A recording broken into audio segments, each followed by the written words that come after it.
Hey everyone, so we are going to talk about our housing market here this August 2021, but most importantly, we're also going to talk about how we got here, which I actually feel is the most important in understanding how we are actually in a plateau of this market. So I'm going to explain to you what you're seeing in front of your screen. So right now you're seeing a couple of things. So right now this is Ada County data and Canyon County data. And they're also broken up into the months in every single week, respectively.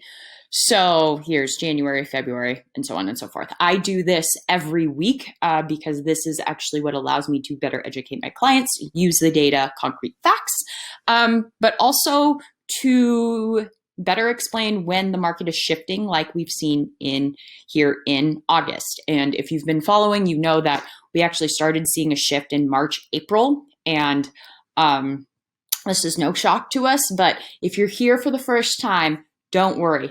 Every month on this newsletter, we go over this data. Also on social media, I talk about data a lot because it's important to inform you guys on what's happening with the market, because the market is what dictates how much you buy a house for as well as sell a house for.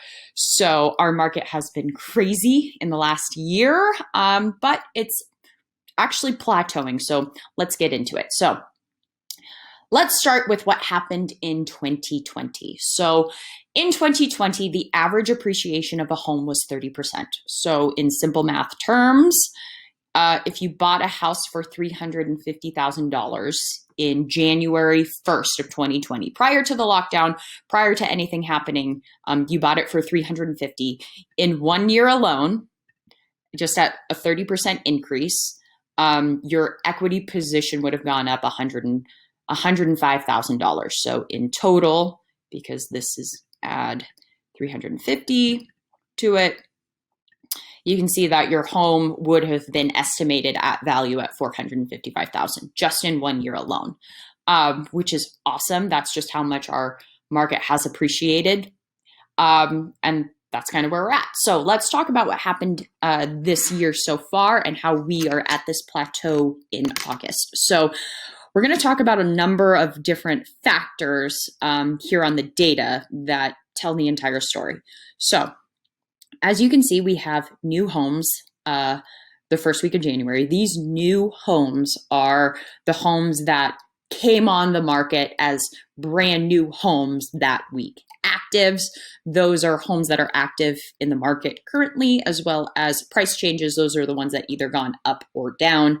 Back on market, BOM means back on market and sold. These were the number of homes that went and sold in the first week of January. Pending, that's pretty self-explanatory. Those are the homes that had gone under contract, and then withdrawn. Those are the ones that were just removed off the MLS without any explanation. So could have just been sitting long. They might take it off to relist at a different price.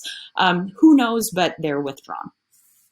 So let's kind of dive into this data. So in January, February, that is where the data tells me that it was the height of our housing market. And the reason for this is because for the new homes that went back on market, almost close to the same amount would sell and go pending. So the new inventory that was going in, arguably the same amount of homes were going out. So we were at this constant low inventory vortex. And especially in a area, the Treasure Valley, Ada, and Canyon County, where you have over 106 people move here a day, there's a lot of demand, which was felt in January and February. So as you can see with the data, here we are, we have less than 300 homes active, and with 106 people moving here a day, we were at absolutely low inventory for a very long period of time until it started to change. So here we are in February, March, to where finally we've hit over 300 homes. But this momentum between the February and March is what has led us here in August. So when we look at the data, what you can see is that more homes have been coming up on market, as well as new homes coming up on market. A reason for this is because people saw how much equity appreciation sellers were making out with in 2020 and said, hey, might be a good time to sell and cash out my equity. So more sellers started putting homes on the market, as well as supply chain in 2020 was at a halt because of COVID-19. We start having more supply chain come through the pipe, which allows more new construction to be built. So here we are in March, April, and this is where the shift starts to happen. So here we are finally at 300, almost 400 active homes on market. And as you can see, the price changes start to become more prominent. So in contrast to where first week of January, we're only at 34. Here in the March, April, we're starting to see way more price changes, almost double, triple the amount of price changes we were seeing 3 months prior. So another thing that tells me that this market was starting to shift is the number of sold properties as well as pending. So pendings were always at a healthy amount of the amount of new homes that were going on market. We're arguably the same amount that were pending, but as you can see in contrast to January, to where it's almost the same, here in March, April, you can start to see that the pendings are starting to going down, but more new homes are coming on market as well as active staying on. So that just naturally tells me as a realtor, like, hey, something is happening. Then we fast forward to April, May, where it's a lot more seasonal, where we see seasonally prior to COVID, where more homes actually come on market. This is the time that's always the height of the housing market, where a lot of homes are being sold, a lot of homes are going pending, and it feels like 2020 all over again. The interesting part with this market is that the number of pendings that went pending, the number of actives and news were almost overcompensating it. We were seeing a lot of new and active homes actually come onto market, whereas the pendings weren't as much. And the reason, there's a couple of factors I think the pendings have actually gone down. One, we have to talk about buyer fatigue. Buyer fatigue is a thing because so many buyers have been priced out of this market. Therefore, because of the natural appreciation of this market, we have less buyers that are able to buy or wanting to buy, because no one wants to compete when you have 20 other offers and you've done that for 8 homes. It's awful for any client to go through. So sometimes it's better to be like, hey, you know what, I'm out. But also around this April, May, June, because the world has opened back up, or at least it feels that way to a point, we're seeing more people do what they normally do in summer, which is take vacations, go travel, do whatever. So home buying isn't a priority like it was in 2020 when we had nothing to do.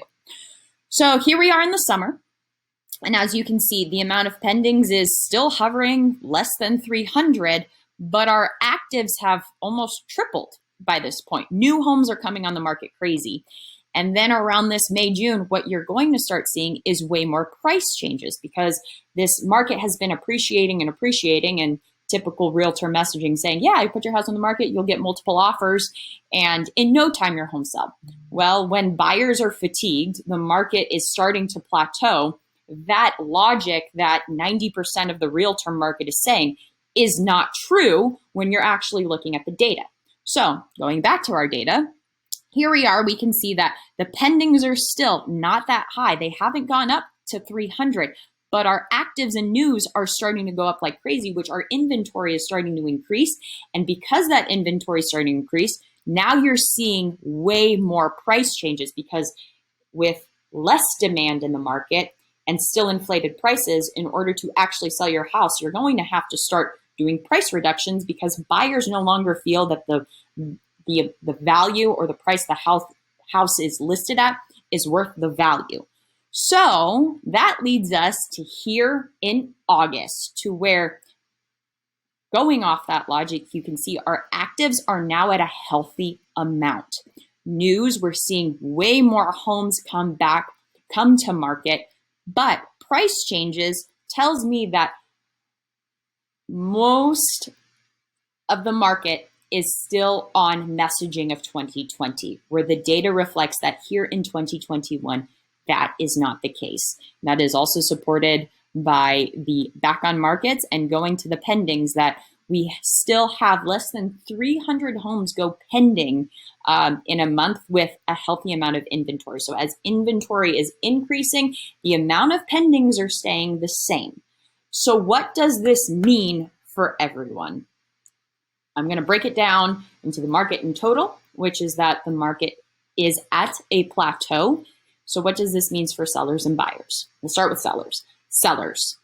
If you are contemplating selling your home in the market, yes, you will still make a great amount of equity. The equity appreciation is not changing. However, it is highly encouraged, recommended by a realtor, that your pricing strategy is taken very seriously. What I'm seeing a lot in this market is still that 2020 messaging of, you know what, so many people are there, it's a crazy market, blah, blah, blah, blah, blah. That is not true. In the course of about 2 months, our average days on market went from 14 to approaching 30. And that is a very quick gap from going to the average. So pricing strategies are the most crucial at a market that is constantly shifting like the one we're seeing and plateauing. And the reason for this is because if you overshoot the landing and you try to just go off of 2020 mentality to where it's like, I can really get a lot from this house, I'm going to list it at the highest and I'll have multiple offers, that will actually backfire in a market where that's not happening, like the one we're seeing now. It's so critical that your pricing strategy is actually reflective of the market, because if it's not, you have the potential of losing thousands of dollars as well as time. And the reason for this is because buyers are now not as aggressive as they were last year. They're taking a lot more time because of the fact that more inventory has come on the market. So unlike 2020, where they didn't have a lot of homes to compare, here in 2021, they have way more inventory. And because they have more inventory, they have more options. And if your house is priced extremely aggressively, they're not going to choose it. And by not choosing it, your days on market goes up.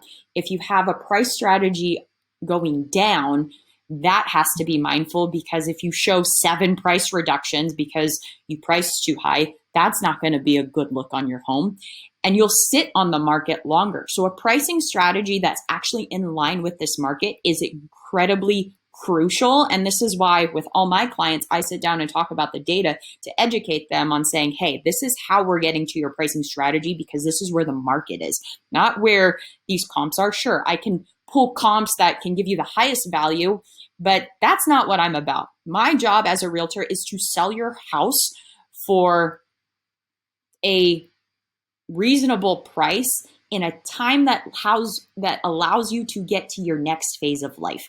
I've never met a seller that has literally wanted to stay on market for 90 plus days just to get an extra $5,000. That doesn't sound reasonable. That's not worth anyone's time. And that's why a pricing strategy is absolutely critical here in this market. And also having a realtor that understands how to price, because price is what is dictating buyer demand. Okay, so for buyers, what does this mean for you? Right now, this is incredible because you have 1,000 units to choose from, which is way more than any of the buyers last year, is part of it. But 2, the interest rate is still hovering low. That is important because the interest rate being lower allows you more purchasing power. And this winter, we're going to see that change. We can't sustain this low of interest rates because it doesn't make sense. So what's going to happen? Pretty soon, you're going to start to see that interest rate go up. And when that interest rate goes up, your purchasing power goes down. Therefore, a home that you could have afforded with your pre-approval at $450 is now suddenly at $375 because the interest rate has naturally gone up.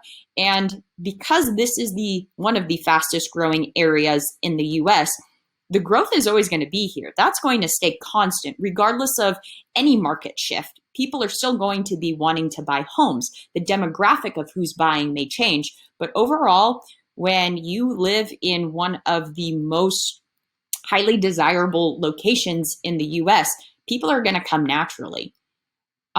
So that will also leave you at a point of possibly being priced out of the market or not have that ability to buy, because there's also something to be said that it's not like the land is going to be here for everywhere. It's getting developed, and it's getting developed quickly. So I encourage a lot of buyers to do it now, especially as more homes are being sold at list price and not in multiple offer situations. And also encourage buyers to get a lot more aggressive, because for my clients, if I see a home that's been sitting on the market for a while, I'm not going to recommend my clients offer full price. We're going to try to get a deal out of it. If we can't, it is what it is. That's also the market, but there is no harm in trying right now, because looking at the data, the numbers are plateauing, which is way more of a guarantee in getting a home than in 2020, when you're competing with 20 other offers and trying to put your best foot forward. You have a lot more flexibility in this market, and I encourage you to do so now before that interest rate jumps up and you are priced out of this market. So hope this data has been informational and helpful. Thank you so much for actually subscribing to this newsletter. This is the special content that my friends, family, and clients get to have, just because I don't want to put this on social media. I think it's very important for all of you super fans with people that appreciate this, get special access to it, because that is important, I feel. At least that's what I feel. But hope this was helpful. We do this every month. Thank you for just being a part of the newsletter. If you guys have any questions, please email me, reach out to me. I love talking about this. This is like my thing in my real estate lane, where I'm like, oh yeah, this is how I can give a lot of value. And I just hope it's helpful to help you make an informed decision, whether it's buying or selling a house. So with that said, thank you for watching, and I will catch you in September. Bye guys.